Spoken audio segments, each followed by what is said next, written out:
Welcome back, Eagle Eyes on Tech. I'm Eagle Falcon. All right. All of a sudden, there's a lot of nonsense going on in the chat right now, and we're gonna press on as the chaos continues on our Twitch channel right now, for which I am grateful for. It's time for our weekly update of ways the entire digital community tries to shun Russia. So YouTube has in fact gone forward in regards to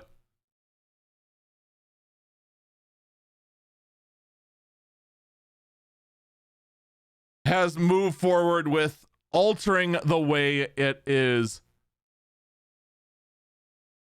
blocking media. We talked last week about how YouTube was contemplating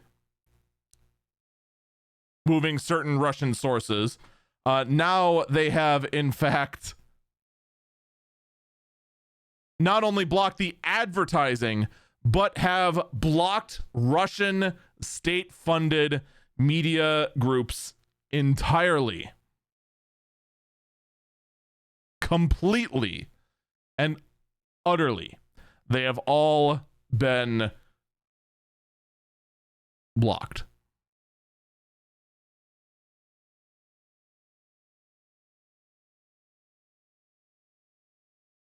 So that actually is kind of a big deal,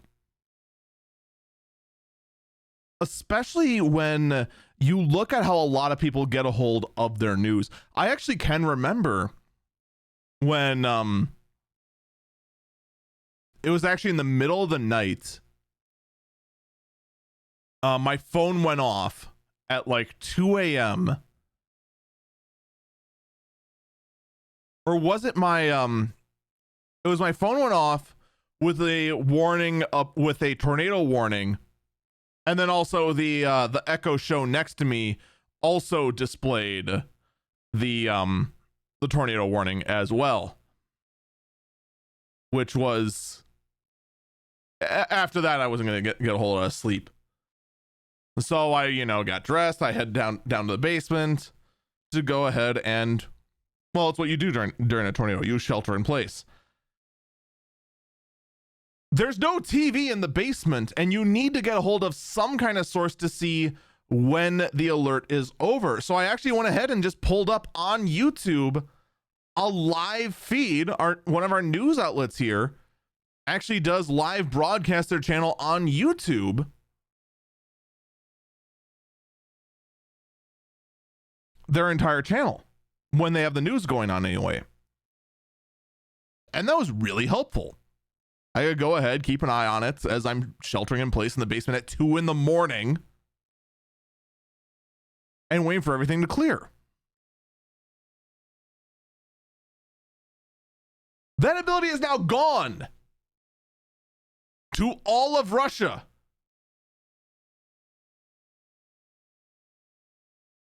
Completely and utterly gone.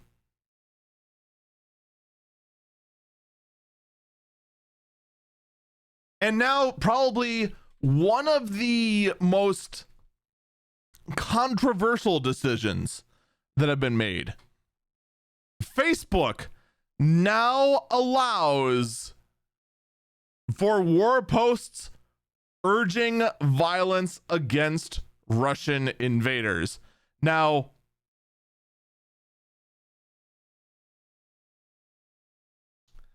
on its face, this seems fine. But you've kind of now opened a door, Facebook, and I'm not sure how many people are going to be really comfortable with that door being open to actually go ahead and not just, well, actually, in this case, just allowing what would one would consider hate speech towards a specific group.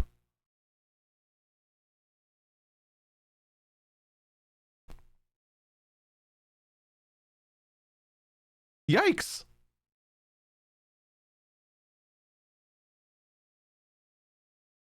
And you might think, oh, well, it's against the Russian invaders. They're going to war. They're trying to invade unprovoked the country of Ukraine. The overwhelming majority of these soldiers have been lied to as far as why they're invading. A large number of these soldiers, unfortunately not enough, but a large number of them have sabotaged their own gear and walked away, deserted.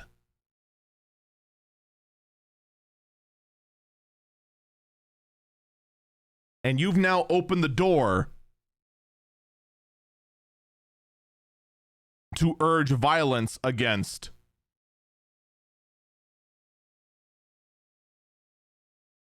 all of them. One could even construe that, as many outlets did, as saying Facebook allows war posts urging violence against Russians, period.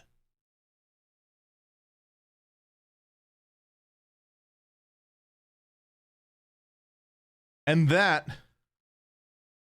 is, it's not good. There's no other way to say it. That's just absolutely not okay. And I think this is going to be a step that Facebook is going to regret taking down in the grand scheme of things.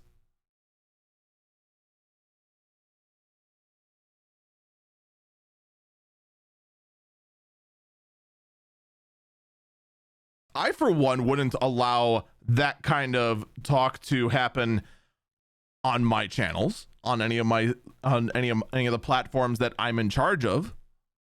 Not my platforms, but the subsections of those platforms I'm in charge of. Part of the reason would be just because, well, first off, it's against usually the rules of my platforms, just not bring up anything politics related, since we're primarily a gaming and tech channel. But also because it should be obvious, right?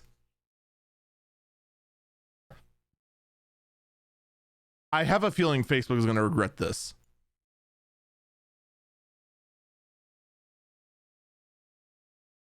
And at the same time, while Facebook is allowing calls to violence against Russian soldiers, Instagram, who is owned by Facebook, aka Meta, is banned in Russia over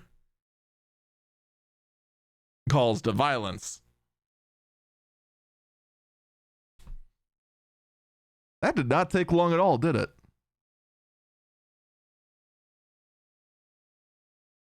Surprise, surprise, surprise.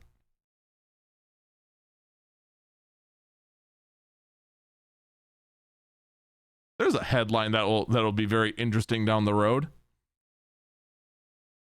And, you know, while we're at it, Russia's also opening a criminal case against all of Meta for temporarily allowing hate speech, or I'm sorry, for the temporary hate speech policy change.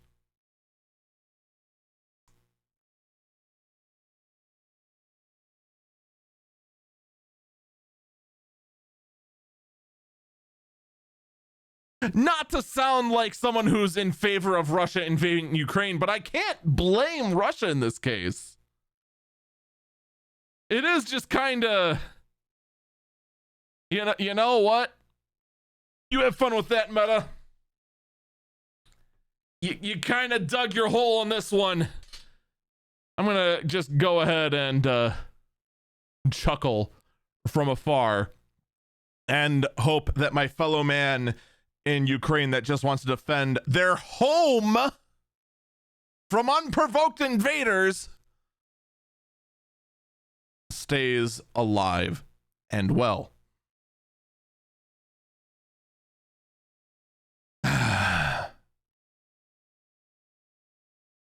Yeah, who thought the world was going to calm down after the pandemic? No, I don't think anyone thought. I think everyone just hoped. By the way, another oddball news, Facebook is accused of sharing subscriber data with Facebook. HBO is accused of sharing subscriber data with Facebook. Whee! How much more can Facebook do to look even more suspicious?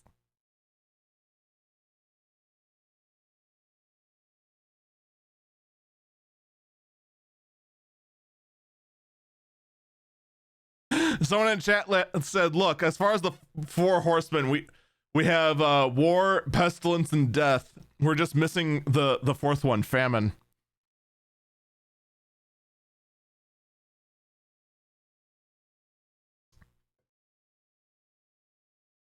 Well,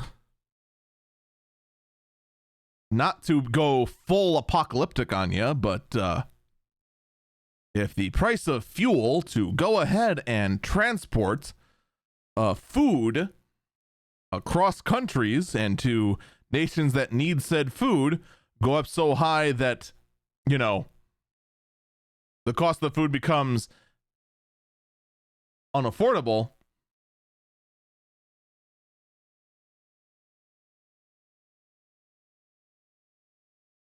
anyway, now I'm thoroughly depressed. Let's talk about oh, here we go. Google rolls out air raid alerts for Android. Nope, never mind. That's not helping my depression at all. Still an interesting system that Google has rolled out. So the state of Ukraine does have a national alert system app that they encourage all their citizens to download. It's very similar to a system we have here in the US. But this one that's now that Google has rolled out will now be on all Android phones, so that the few people who have not been able to download said app will now get this sort of system that they need.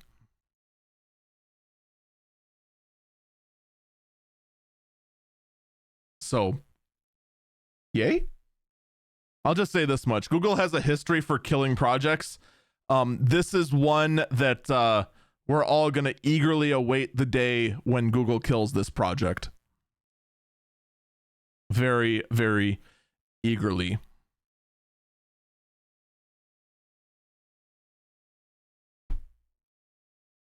Now, while everyone else is trying to find ways to not get into Russia,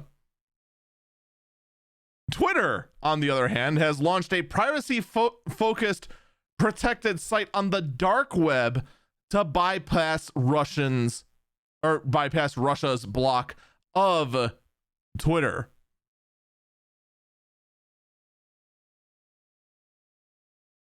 Even on the dark web, there's no escaping Twitter. There's no escape. There's no escaping Twitter. No escape. The only way to escape Twitter at this point is just freaking load a truck camper on a pickup truck and just go out to the middle of nowhere and destroy your phone. Live the simple life. Up in northern Canada or something, I don't know. I just can't even. In all seriousness, though, because chat's going nothing good can come out of this, there actually is a lot of good that can come out of this. Because it does allow information to get into the country. Remember how before we were talking about how the BBC was trying to get their information in via shortwave radio, lo and behold, Twitter attempts to do the very same thing, except the opposite tech. Rather than going to shortwave radio, they are going to the dark web.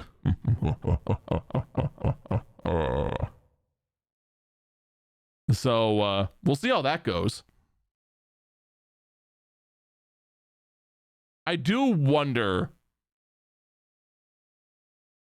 what will happen because of it. Because it's only going to be a matter of time until someone tries to go ahead and take advantage of this and spread something. Probably Russia. So we'll see. There could be some good of this. There could be some bad comes of it. Who knows? But as the entire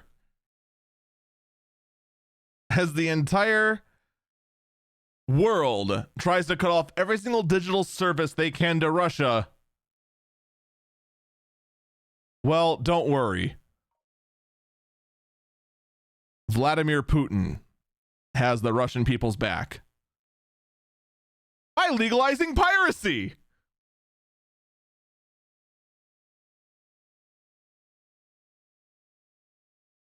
You just can't make this stuff up. Just potentially just gonna legalize piracy. I mean, if you were like an innocent person, you had nothing to do with any of this, you disapprove of the war, and you're just trying to live your normal life in Russia,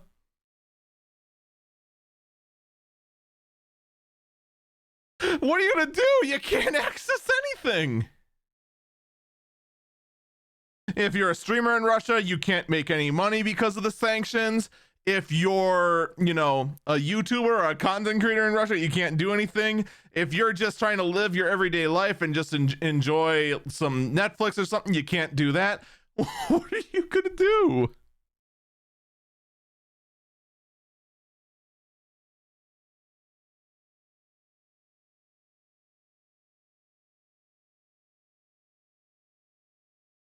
Oh, man. Someone in chat says it's essentially legal in much of the world. No, not really. So there are anti-piracy laws in place. What Russia is basically saying is that their enforcement of their environment, their enforcement of their anti-piracy laws is just not going to be done at all. They're just not going to enforce the laws at all. But now that that's all I got for now as far as the Russia-Ukraine story. But if only there was some other person, as some other big body we could go ahead and just focus some hate on for a moment, who is doing something really, really scummy that just really stands out as some sort of human rights violation. If only there was some nation that was into that sort of thing, and some other big tech company that was in favor of that sort of things. I like how chat immediately, as I'm teasing this up, goes, it's another Meta story, isn't it? We're talking about Facebook and Meta, aren't we? Now, there we go. Someone's got the right answer. It's Amazon! You win! You win a horrifying award. Amazon suppliers, specifically the suppliers that provide the Amazon Basics and other supplies that are Amazon branded, as well as some Echo devices, are tied to forced labor in Xinjiang, in Xinjiang? Whatever it is. I don't mean it like that. I just can't pronounce Mandarin to save my life.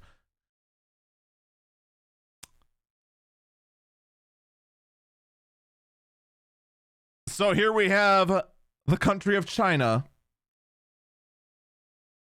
committing human rights violations most of everyone not knowing about it because, of course, Russia, Ukraine, and also good luck getting a whole lot of outlets to talk about China in general. It is like pulling teeth. I'm being told by chat it is pronounced Shin Ja Ong.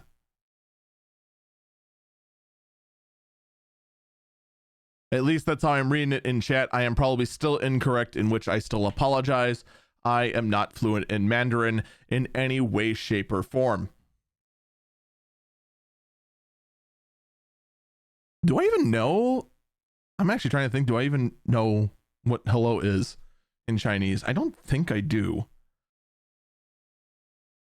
In any case, we're getting way off topic. But yeah, the tech giant is found that some of the things they manufacture are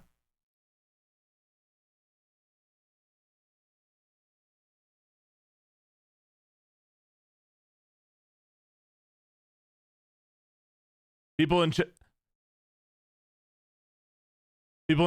are saying to say hi is Gigi or whatever XIE is pronounced. Today I learned. I didn't think Ni Hao was. I want to say that's Vietnamese or something, but I'm probably wrong in that regards too.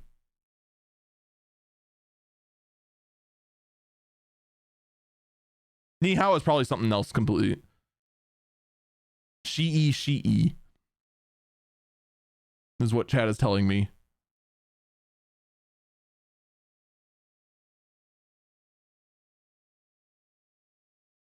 Regardless, Amazon being found to be getting supplies from forced labor. Chat is saying nailed it with 5 dots leading to a lol emoji, which means I totally didn't get it.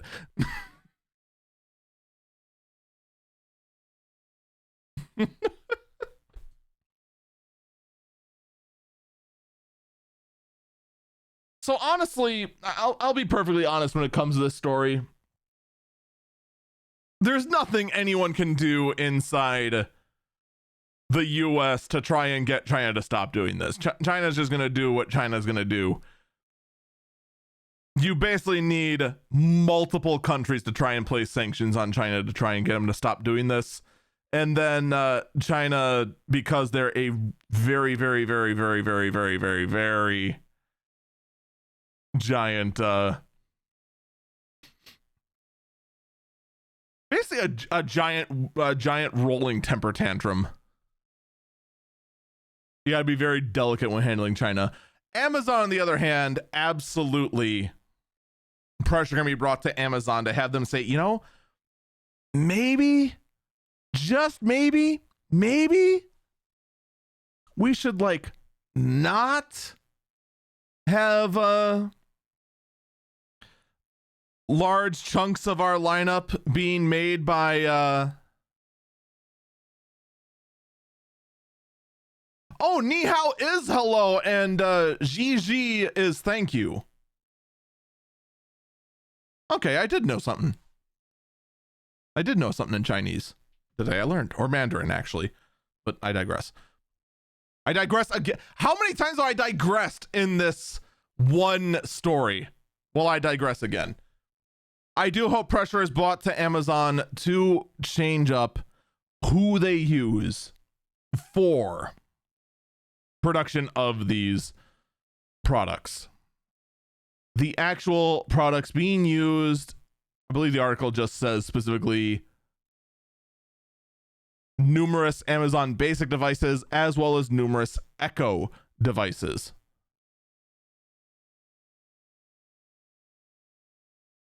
My Echo Dot then kicked in and then gave me a rude hang up after realizing I was talking about this topic.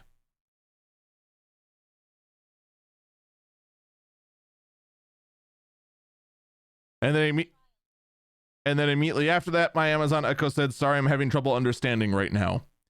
Meaning that it's basically going ahead and pulling off the see no evil, speak no evil, hear no evil sort of mentality, and realizing that it was well, probably not this one. This one's really old.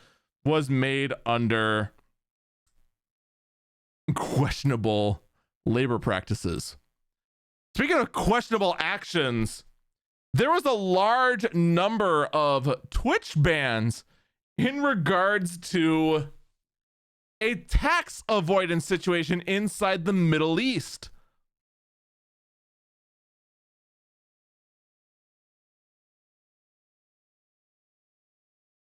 Okay, then.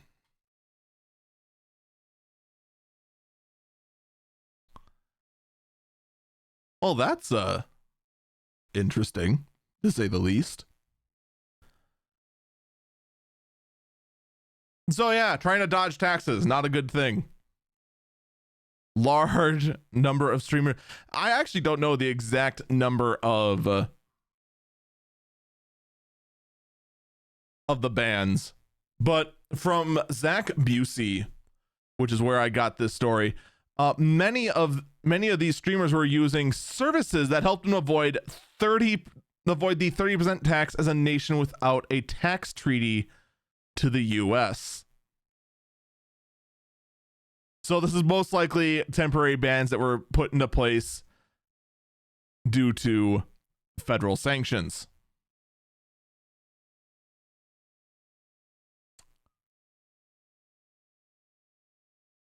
Whoops.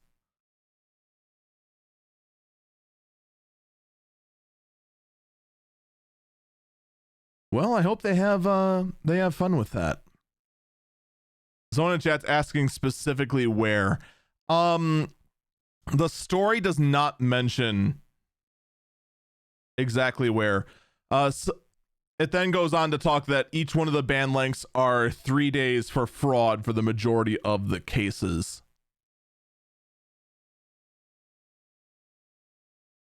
Even the original article just says Middle Eastern streamers. So it seems like it's a number of countries within the Middle East that are taking the hit from this. All right. Well, this entire segment was hilariously depressing. Let's actually get one last thing that's kind of interesting in the Twitch world. A competition for moderator appreciation.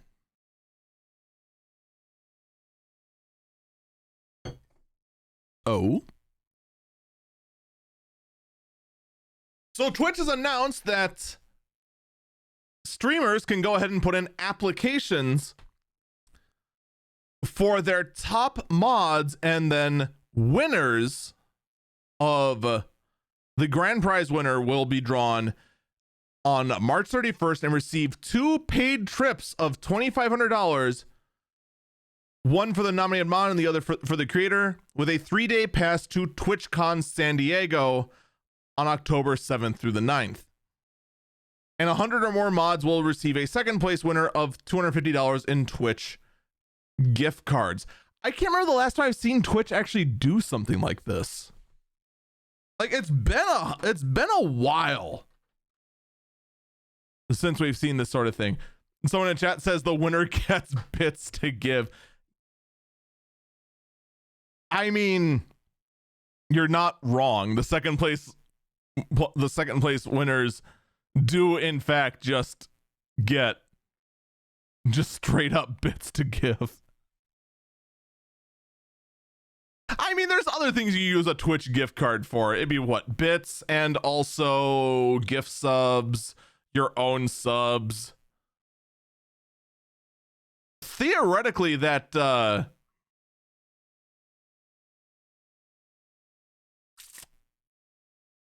god, what is it called?